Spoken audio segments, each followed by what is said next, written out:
Hi అండి, నమస్తే. Welcome back to food is life. ఈరోజు మన వీడియోలో పప్పు చెగోడీలు ఈజీగా ఎలా ప్రిపేర్ చేసుకోవాలి, అస్సలు మెత్తపడకుండా క్రంచీగా క్రిస్పీగా టేస్టీగా ఎలా ప్రిపేర్ చేసుకోవాలి అనేది అయితే ఈ వీడియోలో చెప్తాను. సో ఎండ్ వరకు చూసేసేయండి, ఎక్కడ కూడా స్కిప్ చేయొద్దు. చిన్న చిన్న టిప్స్ చెప్తూ ఉంటాను మధ్యలో. సో వాటిని యూజ్ చేసుకుని మీరైతే ఈజీగా ప్రిపేర్ చేసుకోవచ్చు. ఇంకా చెగుడుల విషయం 90s కిడ్స్కి అయితే అసలు చెప్పనే అవసరమే లేదు. వాళ్ళకి ఎంతో ఫేవరెట్ స్నాక్ అనమాట ఇది. సో ఇది ఎలా ప్రిపేర్ చేసుకోవాలి ఈజీగా అనేది ఫస్ట్ అయితే మనం ప్రాసెస్ చూసేద్దాము. ముందుగా అయితే ఒక కప్లోకి పచ్చిశనగపప్పుని తీసుకోవాలి. నేను ఇక్కడ ఒక హాఫ్ కప్ అయితే తీసుకున్నాను. హాఫ్ కప్లోకి వాటర్ని తీసేసుకుని ముందుగా ఒకసారి వాష్ చేసుకుని ఆ తర్వాత దీన్ని మనం ఒక 3 గంటల పాటు ఖచ్చితంగా నానబెట్టుకోవాలి. అలా నానబెట్టుకుంటేనే మనకి ఆయిల్లో వేగినప్పుడు మంచి క్రంచీగా వస్తాయి. అచ్చం బయట దొరికే వాటిలన్నీ ఉంటాయన్నమాట. సో 3 గంటలు నానబెట్టుకున్న తర్వాత ఈ పప్పుని ఇలా తీసేసి ఒక పొడి క్లాత్ మీద అయితే వేసేసుకుని కాసేపు ఆరనివ్వాలి. మనం ఈ పిండి కలుపుకునే ప్రాసెస్ అయ్యేంతలోపు ఇలా ఆరబెట్టుకుంటే సరిపోతుంది. సో ఇప్పుడు మనం ఒక కడాయిని తీసుకుని మనం పిండి క్వాంటిటీ ఏ కప్పుతో అయితే తీసుకుంటున్నామో అదే కప్పుతో 2 కప్పుల వాటర్ని అయితే కడాయిలోకి వేసుకోవాలి.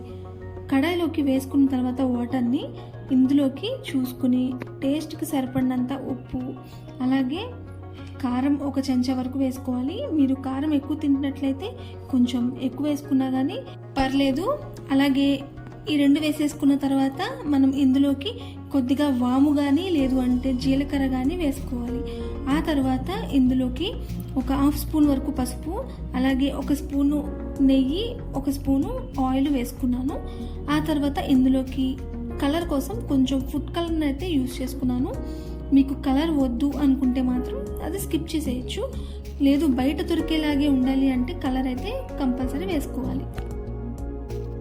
ఇవన్నీ వేసుకుని బాగా కలిపేసుకున్న తర్వాత ఇలాగా నీళ్ళు అనేవి పొంగుతూ ఉన్నప్పుడు ఇందులోకి మనం ఇందాక వాటర్ని ఏ కప్పుతో అయితే తీసుకున్నామో అదే కప్పుతో 1 కప్పు బియ్యం పిండి, కొంచెం వెల్తిగా ఇంకో కప్పుతో మైదా, 2 కప్పులు అవుతాయి పిండి.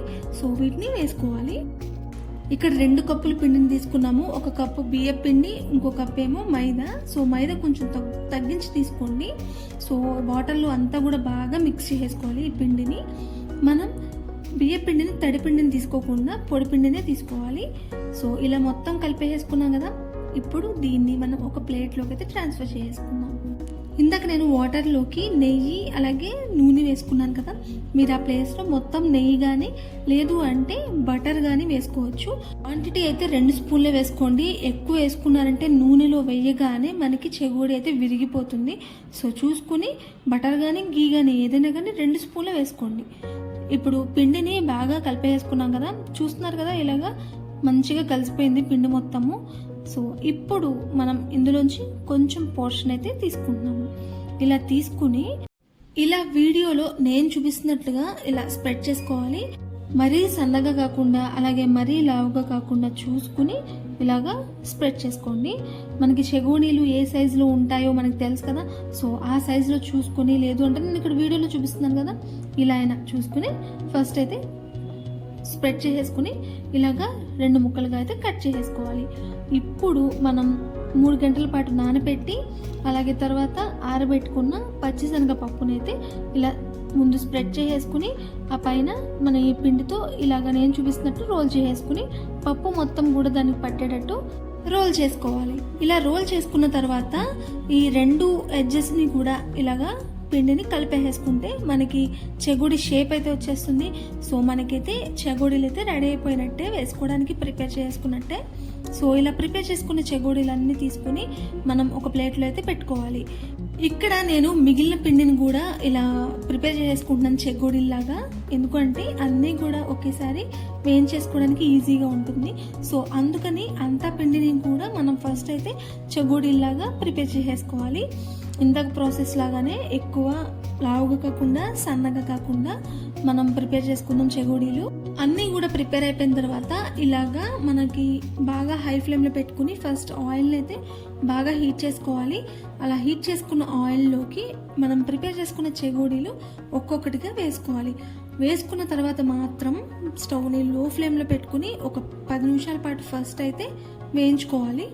10 నిమిషాల పాటు లో ఫ్లేమ్లో వేయించుకున్న తర్వాత ఇంకొక 5 నిమిషాల పాటు హై ఫ్లేమ్లో వేయించుకోవాలి. దీనికి ఖచ్చితంగా టైం అయితే పడుతుంది. టైం పడుతుంది కదా అని చెప్పి హై ఫ్లేమ్లో అయితే పెట్టేసుకుని వేయించుకోవద్దు. అలా వేయించుకుంటే మనకి ఏమవుతుందంటే చల్లారిన తర్వాత బాగా మెత్తబడిపోతూ ఉంటాయి. సో అలా కాదు, మనకి బాగా వేయించుకోవాలి లో ఫ్లేమ్ మీద. అండ్ అలాగే ఫైనల్గా హై ఫ్లేమ్ మీద కూడా వేయించుకుంటేనే మనకి చెగోడీలు అనేవి క్రిస్పీగా చాలా కాలం పాటు నిలవ ఉంటాయి అన్నమాట.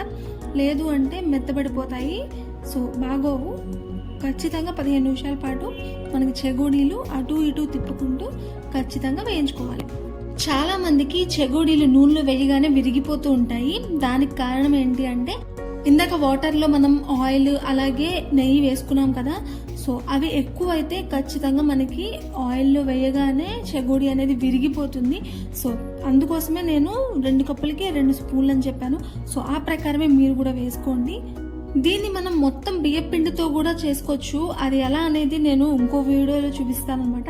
సో ఈ వీడియోలో అయితే మైదా అండ్ బియ్యం పిండి కలుపుకొని ప్రిపేర్ చేసేసుకోవచ్చు. ఇక్కడ నేను చెప్పినట్లు పక్కా కొలతల్ని యూజ్ చేసుకుని మనం చెగోడీలు అయితే ప్రిపేర్ చేసేసుకోవచ్చు. అండ్ అలాగే నాకు ఈ చెగోడీల్లో బాగా నచ్చేది పప్పులు అనమాట. సో ఆ పప్పులు మనం ఎక్కువ కావాలి అనుకుంటే ఎక్కువ కూడా పెట్టుకోవచ్చు. కొంతమంది ఈ పచ్చిశనగపప్పు ప్లేస్లో పెసరపప్పును కూడా యూజ్ చేసుకుంటారు. అలా అయినా కానీ యూజ్ చేసుకున్నా కానీ మంచిగానే వస్తాయి చెగోడీలు. సో ఫైనల్గా అవుట్పుట్ అయితే చూస్తున్నారు కదా, చూడ్డానికి చాలా చక్కగా ఉన్నాయి. అండ్ అలాగే టేస్ట్ కూడా చాలా బాగున్నాయి. సో నేను ఓన్గా ప్రిపేర్ చేసుకున్నాను కాబట్టి కొంచెం పప్పులు ఎక్కువ వేసుకునే నేనైతే చెగోడీలు అయితే ప్రిపేర్ చేసుకున్నాను. సో ఇంకెందుకు ఆలస్యం, మీరు కూడా ట్రై చేయండి. ఎలా వచ్చింది అనేది కమెంట్ చేయండి. మీ ఫ్రెండ్స్ అండ్ ఫ్యామిలీస్కి షేర్ చేయండి. అలాగే నా ఛానల్ని సబ్స్క్రైబ్ చేసుకోండి. Thanks for watching.